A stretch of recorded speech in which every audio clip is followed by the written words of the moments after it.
మొట్టమొదటిగా తండ్రి గారి జ్ఞాపకార్థ కూడికకు పిలవగానే ఈ పనులన్నీ పక్కన పెట్టేసి మమ్మల్ని ప్రేమించి దూరం వచ్చినందుకు మీకు అందరికి కూడా మా హృదయపూర్వకమైనటువంటి వందనాలు. కృప కలిగినటువంటి దేవుడు ఈ మంచి సమయాన్ని సిద్ధపరిచాడు. మా నాన్నగారి జీవితాన్ని మేము జ్ఞాపకం చేసుకునే రోజంటూ లేదు. ప్రతిరోజు ఆయన మా జ్ఞాపకాల్లో ఉన్నాడు. అయితే ఆయన సాక్ష్యం గురించి చెప్పాలంటే అది ఎన్ని రోజులు చెప్పుకున్నా కూడా తక్కువే. అలాంటి సాక్ష్యం అయింది. అందుకే నాకు ఇష్టమైనటువంటి వాక్యాన్ని అక్కడ రాపించడం జరిగింది. నీతిమంతుని జ్ఞాపకం చేసుకునుట ఆశీర్వాదకరమగును. స్తోత్రం, హల్లెలూయా. అయితే పరిశుద్ధ గ్రంథం ఏం చెప్తుంది అంటే నీతిమంతుడు ఒక్కడు కూడా లేడు. మన నీతి దేవుని దృష్టికి ఎలా ఉందంట? మురికి గుడ్డ వలె ఉందంట. హల్లెలూయా. పిలాతు దగ్గరికి తన భార్య వచ్చి, అయ్యా ఆ నీతిమంతుని జోలికి పోవద్దు అని చెప్పడం జరుగుతూ ఉంది. నీతిమంతుడు ఎవరు అని అంటే ఒక్క దేవుడు, మనం ఆరాధిస్తున్నటువంటి యేసుక్రీస్తు ప్రభువారు మాత్రమే. హల్లెలూయా. అయితే మనుష్యుని నీతిమంతుడిగా చేయనట్టుకి ఆయన ఈ భూమి మీదకి దిగి రావడం జరిగింది. యోబు గ్రంథంలో ఒక మాట రాయబడి ఉంటుంది. యోబు గ్రంథము 25వ అధ్యాయము 4వ వచనంలో ఒక మాట చదివి వినిపించగలండి.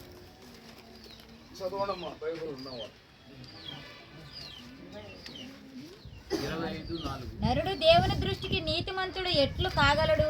నరుడు దేవుని దృష్టికి నీతిమంతుడు ఎట్లు కాగలడు? స్త్రీకి పుట్టినవాడు ఆయన దృష్టికి ఎట్లు శుద్ధుడు కాగలడు? ఆయన దృష్టికి శుద్ధుడు కాగలడు? ఆయన దృష్టికి చంద్రుడు కాంతి గలవాడు కాడు. స్త్రీకి పుట్టినటువంటి వ్యక్తి నీతిమంతుడు ఎలా కాగలడు అని క్లియర్గా చెప్పేస్తుంది బైబిల్. అయితే ఆయన నీతిమంతుడు కనుక ఆయన బిడ్డలను కూడా నీతిమంతులుగా చేయడానికి ఆయన భూమి మీదకి దిగి రావడం జరిగింది. ప్రియమైనటువంటి దేవుని బిడ్డలారా, నీతిమంతుడు అంటే ఎవరు? నేను ఎందుకు మా నాన్న సాక్ష్యాన్ని వాక్య రూపంలో చెప్పాలని ఆశపడుతున్నా? ఒక మంచి ఉన్నతమైనటువంటి స్థితిలో చూడాలని ఆశపడ్డాడు ఆయన. ఆయన ఆశ భంగం కానేరు. హల్లెలూయా. నీతిమంతుడు, ఆయన నీతిమంతుడు అని రాపించడం జరిగింది. కానీ ఆయన నీతిమంతుడా? ఈ కాలనీలో ఉన్న వాళ్ళకు తెలుసు ఆయన ఏ విధంగా ప్రవర్తించాడు, ఏ విధమైనటువంటి ప్రవర్తన కలిగినటువంటి వ్యక్తో ఈ కాలనీ ప్రజలకు తెలుసు. ఆయన ఉన్నటువంటి సొంత గ్రామస్తులకు తెలుసు. ఈ ముత్తుకూరులో ప్రతి ఒక్కరికి చాలామందికి కూడా తెలుసు. అయితే ఆయన ఎందుకు నీతిమంతుడయ్యాడు, దేవుడు ఆయన్ని నీతిమంతుడిగా ఎందుకు చేశాడు అనేది వాక్య రూపంగా చూసుకుంటే ఆలోచన చేస్తున్నాను నేను. ప్రియమైనటువంటి దేవుని బిడ్డలారా, పరిశుద్ధ గ్రంథంలో నీతిమంతులు అనబడిన వారు చాలామంది ఉన్నారు. వారిలో మొట్టమొదటిగా నోవాహు అని పేరు పెట్టబడినటువంటి వ్యక్తి ఉన్నాడు. అబ్రహాము నీతిమంతుడిగా ఎంచబడ్డాడు. యోబు నీతిమంతుడిగా ఎంచబడ్డాడు. హల్లెలూయా. అంటే వీళ్ళందరినీ ఎందుకు నీతిమంతుడిగా ఎంచబడ్డావు ప్రభువా? వీళ్ళ ఏముంది? యోబు గ్రంథంలో 25వ అధ్యాయం 4వ వచనంలో స్త్రీకి పుట్టినవాడు నీతిమంతుడు ఎట్లా అవుతాడు అని చెప్తా ఉన్నావు. మీ నీతి నా దృష్టికి మురికి గుడ్డ అంటున్నావు. ఎట్లా నీతిమంతుడు అవుతాడు ఒక మనుష్యుడు అని నేను ఆలోచన చేస్తూ ఉంటే ఆ నీతిమంతుల్లో ఉన్నటువంటి కొన్ని స్వభావాలని దేవుడు చూపించి ఇలాగ మీ నాన్నని నీతిమంతుడిగా చేశాడు. ఈ స్వభావాలతో ఉన్నాడు కాబట్టి మీ నాన్న నీతిమంతుడిగా చేశా. పేరు కూడా నోవాహు అని పేరు పెట్టబడ్డది. నోవాహు నీతిమంతుడై ఉన్నాడు. ఆదికాండం 6:9 మనం చదువుకుంటే, నోవహు దేవుని దృష్టికి నీతిమంతుడు అని చెప్పడం జరుగుతూ ఉంది. అయితే నోవహు ఎలాగ బ్రతికాడు అని అంటే ఒక ప్రత్యేకమైన జీవితం జీవించాడు. ఇప్పుడు మా నాన్న జీవితానికి వస్తే ఆయన పరిస్థితి ఎలాగైపోయింది అంటే, ఒక పాపి పవిత్రుడిగా మార్చబడ్డాడు. హల్లెలూయా, హల్లెలూయా. ఒక ప్రత్యేకమైన జీవితానికి వచ్చేసాడు. ఒక త్రాగుబోతు, భయంకరమైన త్రాగుబోతు. నా చిన్న వయసులో నేను ఒకసారి చూసా, వాళ్ళ తల్లిదండ్రుల దగ్గరికి వెళ్ళి మందుకు డబ్బులు లేవని ఒక 100 ఎంతో డబ్బులు అడిగితే ఇవ్వలేదని వాళ్ళ ఇంట్లో ఉన్న సామాన్లన్నీ తీసి బయటేసేసి వాళ్ళు బయటకు తోసేసినటువంటి వ్యక్తి. నేను దగ్గరే ఉన్నా, నేనేం చేయలేను, చిన్నపిల్లోడిని. అంత దుర్మార్గంగా ప్రవర్తించినటువంటి వ్యక్తి. దారిన ఎవరన్నా వచ్చినా కోపంగా వారి మీదకి వెళ్ళిపోయేటువంటి వ్యక్తి. కరుణ అనేది లేదు. ఆయన ఒక్కవేళ మా రాత్రిపూట లేట్ అయ్యి మా ఇంటికి వస్తున్నాడని అంటే మేము గజ గజ గజ వణికిపోయేటువంటి వారు. ఏ పరిస్థితిలో వస్తాడు, ఏం చేస్తాడు, ఎట్లా కొడతాడో కూడా ఆయనకి తెలియదు. చావు బతుకుల్లోకి వచ్చేటట్టు కొట్టేస్తాడు మా అమ్మని. త్రాగుడు అనే వ్యసనం ఉంది. ఈ లోక సంబంధమైనటువంటి వ్యసనాలన్నీ కూడా ఆయనలో ఉన్నాయి. అయితే ఆయన్ని దేవుడు నీతిపరుడుగా మార్చాడు, నీతిమంతుడిగా మార్చాడు. కారణం ఏంటి అని అంటే ఆయన ప్రత్యేకించబడ్డాడు. హల్లెలూయా. మొట్టమొదటిగా ఆయన చేసినటువంటి గొప్ప పని ఏంటంటే రక్షణలోకి రావడం, నీటి బాప్తిస్మం తీసుకోవడం ఆయన చేసినటువంటి గొప్ప పని. హల్లెలూయా. ఇది కూడా తన తల్లి కన్నీటి ప్రార్థన. ఆమె ఒక రహస్య క్రైస్తవురాలు. దేవుణ్ణి నమ్ముకున్నట్లు తన జాతికి కానీ, తన కులస్తులకు కానీ, తన బంధువులకు కూడా తెలియదు. ఆమె ఏం చేసిందంటే ఒక బైబిల్ తీసుకొచ్చుకొని సీక్రెట్గా నా చేత ఒక పావల రోజుకి ఇచ్చి చదివిపించుకునేది. తన కుమారుడు పరిస్థితి ఆ విధంగా అయిపోయిందని ఆమె చింతిస్తూ, బాధపడి, ఏడుస్తూ ప్రార్థన చేసుకునేది నేను చూసా. ఆమె బాప్తిసం కూడా తీసుకుంది.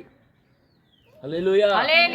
ఆ బాప్తిసం కూడా తీసుకుంది. కానీ బయట ప్రపంచానికి ఆమె క్రైస్తవురాలు కాదు, ఆమె ఒక హిందువే. కాకపోతే ఆమె పడ్డ బాధ నాకు తెలుసు. ఎందుకంటే తన పెద్ద కుమారుడు చనిపోయాడు, తన పెద్ద కుమార్తె జీవితం బాగలేదు. ఒక వ్యక్తికే 2 కూతుర్లు ఇచ్చి వివాహం చేయడం జరిగింది. ఉన్న ఒక్కగానొక్క కొడుకు మా నాన్న ఆయన్ని చాలా అల్లారు ముద్దుగా పెంచడం జరిగింది. ఆ గారాబం చేయడం వల్లే ఆయన అలా తయారైపోయి చిన్ననాటి నుంచే త్రాగుడనేటువంటి వ్యసనానికి ఆయన బానిస అయిపోయేసి, ఒక త్రాగితే మృగం ఎలాగో ప్రవర్తిస్తుందో అలాగ ప్రవర్తించేటువంటి వ్యక్తి. అది తన మన అనేది చూసేదిలే, ఎవరు అనేది చూసేది లేదు. అలాగా చాలా దుర్మార్గంగా మృగంలాగా తయారైనటువంటి వ్యక్తి. ఈ పరిస్థితిలో ఆ తల్లి ఏం చేస్తుందంటే ప్రతిరోజు రహస్యంగా యేసు ప్రభు పాదాలు పట్టుకుని ఏడవడం ప్రారంభించింది. హల్లెలూయా. ఎన్నో మార్లు ఎన్నో అపాయాలు, మరణాలు ఆయనకి ఎదురయ్యాయి. ఎందుకంటే దేవుని ప్రణాళిక ఆయన మీద ఉంది కాబట్టి, ఆయన రక్షణలోకి రావాలి కాబట్టి, తన తల్లి చేస్తున్నటువంటి ప్రార్థన అంగీకరించినటువంటి దేవుడు ఆయన రక్షణలోకి తీసుకొచ్చాడు. ఎంత కఠినాత్ముడంటే యేసు ప్రభువును మన మీద నమ్ముకునేది అనేటువంటి వ్యక్తి. అలాంటి వ్యక్తిని దేవుడు అలాగా బాప్తిస్మపు అనుభవంలో తీసుకొచ్చాడు, నీతిమంతుడుగా మార్చబడ్డాడు. అలాగే ఈ భూమి మీద ఒక ప్రత్యేకమైనటువంటి జీవితమే. హల్లెలూయా. అబ్రహామును కూడా దేవుడు నీతిమంతుడు అని చెప్పడం జరిగింది. ఎందుకు అబ్రహాము నీతిమంతుడు అయ్యాడు అంటే తన ఇంటి వారిని, తన బంధువుల్ని, తన స్నేహితుల్ని, తన రక్త సంబంధీకుల్ని అందరినీ విడిచిపెట్టి దేవుడు వెళ్ళమన్న చోటికి వెళ్ళిపోయాడు. హల్లెలూయా. మా నాన్నని ఎందుకు ప్రభువా నీతిమంతుడిని చేసావంటే, మీ నాన్నలో ఈ స్వభావం ఉంది.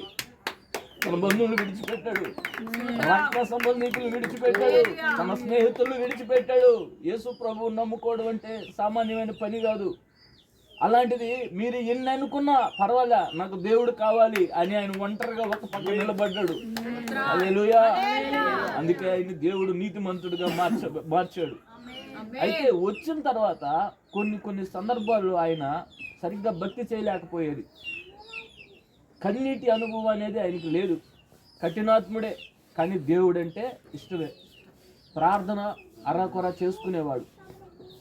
అయితే ఆయనకు వచ్చినటువంటి ఆ శ్రమల్లో ఆయన తప్పిపోవాలి. లెక్క ప్రకారం ఆయనకు వచ్చినటువంటి ఆ ఘోరమైనటువంటి ఆ వ్యాధి ఏంది? Heart problem. హార్ట్ ఇంకా పని చేయదు, పూర్తిగా తాగి తాగి తాగి ఆ దినాల్లో పాడైపోయింది, ఇంకా పని చేయదు. అలాంటి పరిస్థితుల్లో ఎవరన్నా అయితే వెనుదిరిగేస్తారు, ఏం దేవుడు అని. కానీ మా తండ్రి నోవాహు గారు శ్రమలో నిలబడ్డాడు. హల్లెలూయా, హల్లెలూయా. ఆ దినాల్లో నోవాహుకు కూడా ఎన్నో శ్రమలు వచ్చాయి, అవమానాలు వచ్చాయి. ఏంటి దేవుడు దేవుడు దేవుడు అంటున్నావు అని కూడా చెప్పడం జరిగింది. 120 సంవత్సరాలు సువార్త చేశారు. యేసుక్రీస్తు ప్రభువును గురించి అనేక మందికి ఆయన చెప్పడం జరిగింది. తండ్రి అయిన దేవుని గురించి ఆయన అనేక మందికి చెప్పడం జరిగింది. జలప్రళయం గురించి సువార్త చెప్పడం జరిగింది. కానీ ఒక్కరు కూడా వినలా. హల్లెలూయా. ఇలాగే నా తండ్రి కూడా ఎన్నో అవమానాలు అనుభవించాడు, నిందలు అనుభవించాడు, తన బంధువుల ద్వారా అనుభవించాడు. అలాగే దేవుణ్ణి నమ్ముకోమని చెప్పే విషయంలో కూడా ఆయన ఎలాగైపోయాడంటే, వచ్చినటువంటి వ్యక్తికి దేవుని గురించి ప్రకటించడం. హల్లెలూయా. వచ్చినటువంటి ఇంటికి వచ్చినటువంటి ప్రతి ఒక్క బిడ్డను కూర్చోబెట్టి, అయ్యా నా బ్రతికిది, నేను త్రాగా నాశనం అయిపోయా, నాకు బాగలేదు, మీరు అలా అవ్వకూడదు, మీరు దేవుణ్ణి నమ్ముకోండి. ఆ దినాల్లో నేను దేవుణ్ణి నమ్ముకుంటే నాకు ఈ పరిస్థితి వచ్చేది కాదు అని ఆయన ఎంతో మందికి, ఇంటికి వచ్చిన ప్రతి ఒక్కరికి యేసుక్రీస్తు ప్రభువుని పరిచయం చేసినటువంటి వ్యక్తి. అందుకే దేవుడు ఆయన నీతిమంతుడుగా మార్చాడు. హల్లెలూయా, హల్లెలూయా.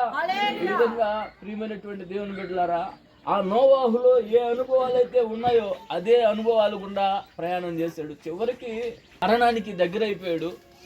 ఆల్రెడీ మాకు దేవుడు కొన్ని సందర్భాల్లో దర్శనాల్లో కూడా చూపించడం జరిగింది ఆయన చనిపోతాడని. అయితే ఆయన చనిపోతాడు, దేవుని సన్నిధిలోకి వెళ్ళిపోయేసి ఇంకా అలాగే ఇంచుమించు కనీసం ఒక 2 గంటల సేపు, అది కన్నీరు కాదు, ఆ విధంగా కన్నీరు కాచి, ప్రభువా ఆయన్ని క్షమించు, ఆయన పాపాలు క్షమించు, ఆయనకు ఆయుష్కాలాన్ని పొడిగించు అని ప్రార్థన చేయడం జరిగింది. అయితే ప్రార్థన ఆలకించిన దేవుడు ఆయన చచ్చిపోవలసినటువంటి సమయం దగ్గరకు వచ్చింది, కానీ ఆయుష్కాలాన్ని ఆయన పొడిగించడం జరిగింది. అంబులెన్స్ లోనే ఆయన 2 సార్లు చనిపోయినాడు. అంబులెన్స్ లోనే చనిపోయాడు, అసలు పల్స్ లేదు. అలాంటి పరిస్థితుల్లో కూడా దేవుడు ఆశ్చర్యరీతిగా ఒక టెక్నీషియన్ పంపించి ఇక్కడ పొడిస్తే లేచి కూర్చున్నాడు ఆయన. హల్లెలూయా. పల్స్ వచ్చింది. ఇలాగ ఆశ్చర్యకార్యాలు దేవుడు చేశాడు. అయితే ప్రియమైనటువంటి దేవుని బిడ్డలారా, మరణం అందరికీ వస్తుంది. ఏ ఒక్కరు కూడా ఈ భూమి మీద శాశ్వతంగా బ్రతికేవారు లేరు. ఏ ఒక్కరు కూడా నేను స్థిరము అనుకోవడానికి లేదు. హల్లెలూయా. మనం ఏదో ఒక రోజు ఖచ్చితంగా తండ్రి దగ్గరికి వెళ్ళిపోవాలి. అయితే ఎలా వెళ్ళాలి అని అంటే, ఆ నీతిమంతుడు ఏ విధంగా ఆ అనుభవాలు గుండా వెళ్తూ ఉన్నాడు, ఆ నోవాహు అనబడుతున్న వ్యక్తి, ఆ అనుభవాలు గుండా మనం వెళితే రేపు ఆయన రాకడలో మనం ఉండగలుగుతాం. హల్లెలూయా, హల్లెలూయా. అయితే ప్రియమైనటువంటి దేవుని బిడ్డలారా, నాకున్నటువంటి బాధ అంతా ఒకటే, ప్రభువా ఈయన కఠినుడు,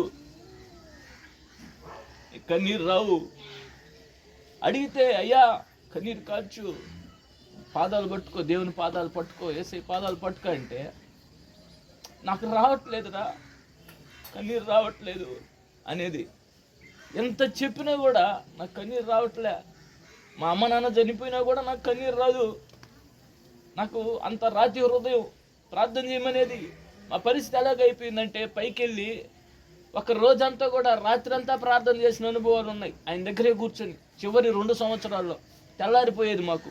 ఉదయం మళ్ళీ వచ్చి నేను డ్యూటీకి వెళ్ళిపోయేది, నిద్రే ఉండేది లేదు. మళ్ళీ వస్తే సాయంత్రం నా తమ్ముడు ఒక పక్క నేను, ఈ విధంగా మా కుటుంబీకులు ఒక పక్క, నిద్ర లేదు. ఎప్పుడు ఫోన్ వస్తుందా, ఎప్పుడెప్పుడు ఆయన దగ్గర నుంచి ఫోన్ వస్తే మేము టెన్షన్ అలాంటిది అన్నమాట. అడలిపోయి భయపడిపోయి ఏమైపోయిందో అని చెప్పి పరిగెట్టేసేది. ఆ టైంలో అంబులెన్స్కి ఫోన్ చేయనేది, అర్జెంటుగా వెళ్ళిపోవాలి అనేది, ఇంజక్షన్ వేసిండి అనేది. తట్టుకోలేక ఊపిరి ఆయనకి అందక చాలా బాధ అనుభవించాడు. అయితే నేను అడుగుతున్నది ఒకటే, ప్రభువా ఆయన ఆ పాపాలన్నీ ఒప్పుకొని కన్నీటితో నీ పాదాలు కడిగి అప్పుడు నీ దగ్గరకు రావాలయ్యా అని నేను ప్రభు పాదాలు పట్టుకుని వేడుకునేవాడిని. దయగలిగిన దేవుడు చివరి దినాల్లో ఆయన రాతి గుండెని తీసేసి మాంసపు గుండెని ఇచ్చాడు. ఒక దినాన ఆయన మరణం అయిపోతున్నాడని కూడా ఆయనకి తెలిసిపోయింది. ఆయన ఒక దగ్గర కూర్చొని అందరినీ గ్యాదర్ చేసి తన అల్లుడిని, కూతుర్ని, నన్ను, నా భార్య, తమ్ముడు, మనోళ్ళు, మనవరాలు అందరినీ, తన కోడల్ని అందరినీ దగ్గరకు పెట్టి, మా నేను చనిపోతున్నా, నేను వెళ్ళిపోతున్నా, దయచేసి మిమ్మల్ని నేను చాలా బాధించా, నా భార్య విషయంలో నేను చాలా తప్పు చేశా, జాగ్రత్తగా చూసుకోండి అమ్మని, నేను మిమ్మల్ని బ్రతుకున్నప్పుడు చాలా హింసించా, ఇప్పుడు కూడా నేను హింసిస్తానే ఉన్నా, మీకు నిద్ర లేకుండా నేను చనిపోతా ఉన్నాను, దయచేసి నన్ను క్షమించండి, అమ్మని బాగా చూసుకోండి అని ఒక్కొక్కరి బాధ్యత ఆయన ఏం చేశాడంటే అందరికి అప్పచెప్పి మరి ఆయన వెళ్ళడం జరిగింది. హల్లెలూయా. ప్రియమైనటువంటి దేవుని బిడ్డలారా, నేను కోరుకున్న కోరిక కూడా నా తండ్రి విరిగి నలిగిన హృదయంతో దేవుని సన్నిధికి వెళ్ళాలి అనుకున్నాను. అలాగే ఆయన కన్నీరు కార్చడం జరిగింది. ఆయన నిశ్చయంగా దేవుని సన్నిధిలో ఉన్నాడని నేను నమ్ముతున్నా. ఆయన నీతి కార్యం చేసిన దేవాదేవుడికి వందనాలు. అలాగే చాలా ఇష్టం ఆయనకి. చాలా వరకు నా తమ్ముడే చూసుకున్నాడు ఆయన. ఎందుకంటే నేను ప్రార్థనలు అలా బయట వెళ్ళిపోతూ ఉండేది. కొన్నిసార్లు ఇంటికి వచ్చేదిలే, 2 రోజులైనా కూడా మందిరంలోనే ఉంటుండేవాడిని. తమ్ముడే చూసుకుంటా ఉండేది. కానీ ఆయన మనసు నా మీద ఎలాగుండేదంటే, ఒక పెద్ద దైవజనుడి ఇంటికి వస్తే ఏ విధంగా మర్యాద ఇస్తాడో ఆ విధంగా మర్యాద ఇచ్చేది నాకు.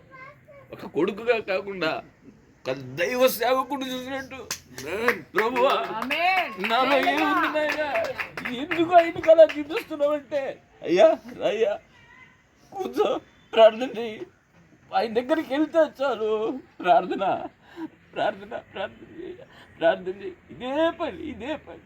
ఒక పెద్ద దైవ సేవకుడికి ఇచ్చేటువంటి మర్యాద నా తండ్రి నాకు ఇవ్వడం జరిగింది.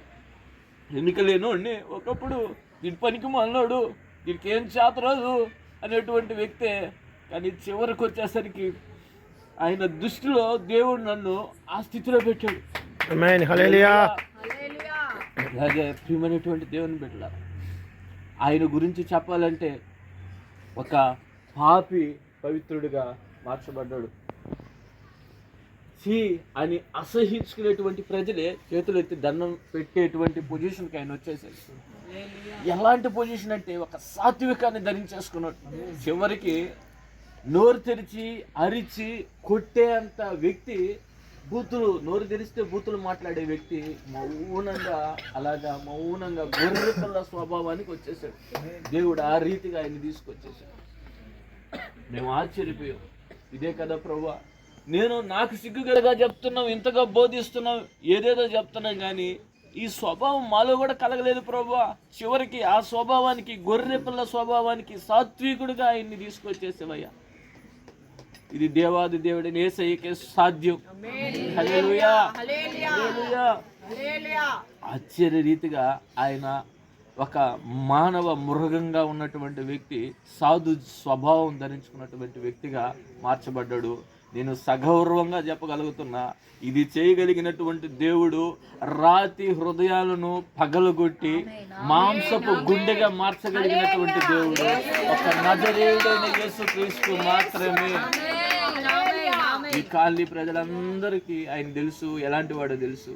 ఆయన గురించి చెప్పాలంటే మరొక విషయం, సహాయం అని వస్తే నాకు కూడా లేదా మనసు,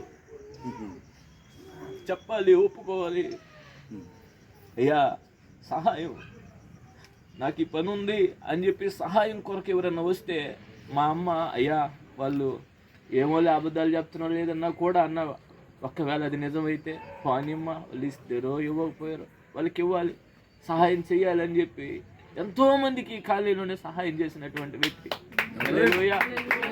అలాగే ఆయన నీతిమంతుడు ఎలాగ మార్చబడ్డాడు అని అంటే, తన కుటుంబాన్ని కట్టుకున్నాడు ఆయన. ఆ నోవాహు తన కుటుంబాన్ని ఎట్ట కట్టుకున్నాడో మా కుటుంబాన్ని కూడా ఆయన కట్టుకున్నాడు. నేను ఒక దారి, మా తమ్ముడు ఒక దారి, ఆయన ఒక దారి. అయితే అందరిని కూడా ఒక్క దారిలోకి తీసుకొచ్చాడు, యేసయ్య మార్గంలోకి తీసుకొచ్చాడు. హల్లెలూయా. ఆ నోవాహు ఎలాగ తన కుటుంబాన్ని కట్టుకున్నాడో ఈయన కూడా అలాగే ఆయన కుటుంబాన్ని కట్టుకున్నాడు కాబట్టి ఆయన నీతిమంతుడిగా మార్చబడ్డాడు. హల్లెలూయా. ఒకానొక టైంలో నేను ఆయన మీద తిరగబడ్డా కూడా. మీరు వెళ్తున్నారు కదా, ఎలాంటి దేవుని దగ్గరికి, మమ్మల్ని ఎందుకు పిలుస్తున్నారు? మేము ఇప్పుడు వయసు అయిపోయిందా, మాకు మేము మంచి యమన ప్రాయంలో ఉన్నాం కదా, మమ్మల్ని ఎందుకు మీరు ఎందుకు మా అమ్మ మా నాన్న ఇద్దరు పిలుస్తూ ఉన్నారు, ఎందుకు నన్ను ఇబ్బంది పెడుతున్నారు? బాగా పూజలు చేసేటువంటి వ్యక్తిని నన్ను ఎందుకు ఇబ్బంది పెడుతున్నారు? మీరు వెళ్ళండి, మీరు ముసలివాడు అని చెప్పి నేను ఎన్నో మార్లు వాళ్ళ మీద తిరగబడిన రోజులు కూడా ఉన్నాయి. అయినా కూడా వాళ్ళు ప్రేమ చూపించి వాళ్ళు అలా కాదు నాయన, ఇప్పుడు దాకా మనం చేసిందంతా వ్యర్థమైనటువంటి భక్తి. ఆయన గొప్ప దేవుడు, ఆయన నిజమైనటువంటి దేవుడు, ఆయన అద్భుతాలు చేస్తాడు రానాయన అని ఎన్నో మార్లు వాళ్ళు నన్ను పిలవడం జరిగింది. అయినా కూడా నేను వంగలేదు. కానీ ఒకానొక సమయం వచ్చింది, నా కుటుంబంలోనే నా భార్య విషయంలోనే పెద్ద సమస్య, అనారోగ్యం వచ్చేసింది అమ్మాయికి. ఆ సమయంలో ఇంకా నా తండ్రి గారి ద్వారా దేవుడు నన్ను దర్శించాడు. హల్లెలూయా. గొప్ప దేవుడు ఆయన్ని నీతిమంతుడిగా మార్చుకున్నాడు. నిశ్చయముగా ఆయన పరలోక రాజ్యంలో ఉన్నాడని నేను విశ్వసించి నమ్ముతున్నాను. మీకందరికి కూడా ఇచ్చేసినందుకు హృదయపూర్వకమైనటువంటి ధన్యవాదాలు.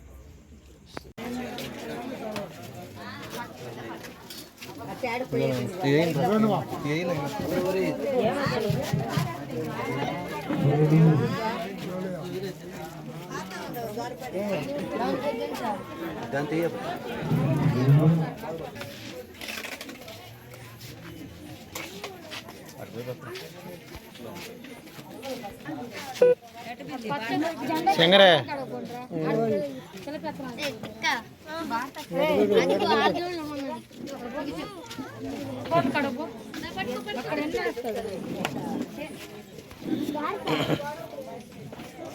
నా విశ్వాస నామలో యేసువిన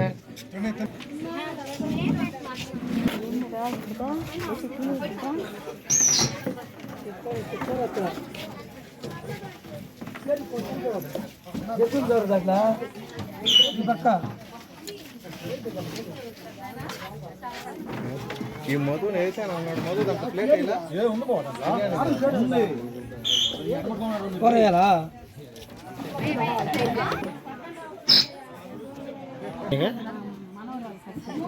నేను అన్నాను.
ఉన్నాడా రెండు వద్ద పట్టు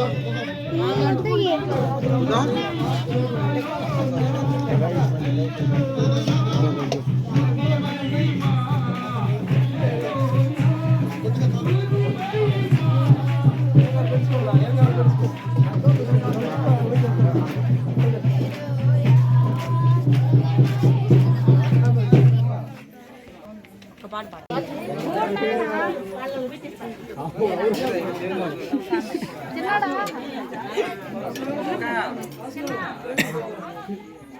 బిర్యానీ కావాలమ్మా?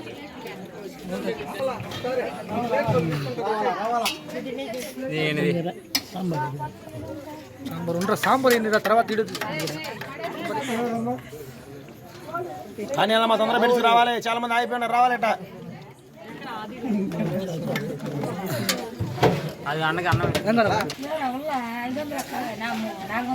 ఎన్జేజీ గాస్పల్ టీములో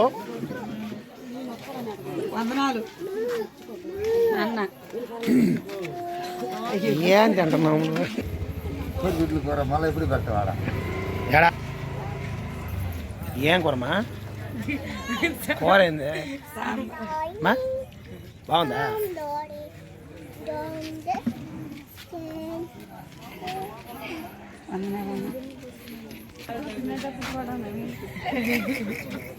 సరే చెప్పమ్మా, ఏదో చెప్తున్నట్టు చెప్పు.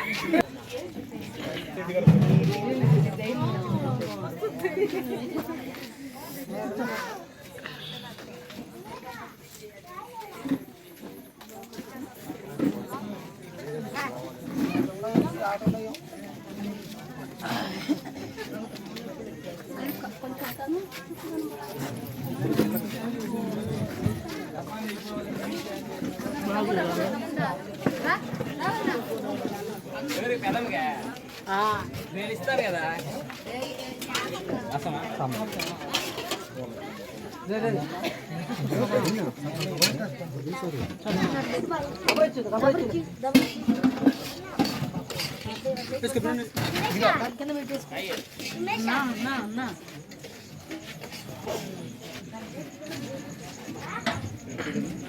సార్ పాషా మరి ప్లేట్ ఇవ్వండి. 2 ప్లేట్లు అంటారు, 2 అరటిపళ్ళు ఇవ్వండి.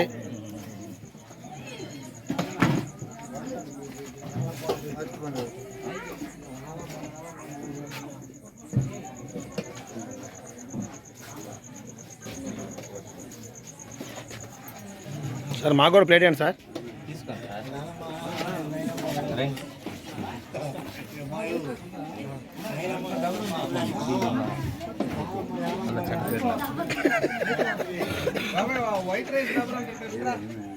గోండి బాగా చేయాల్సింది మా బాబాయ్ యూట్యూబ్లో పెడతాడు.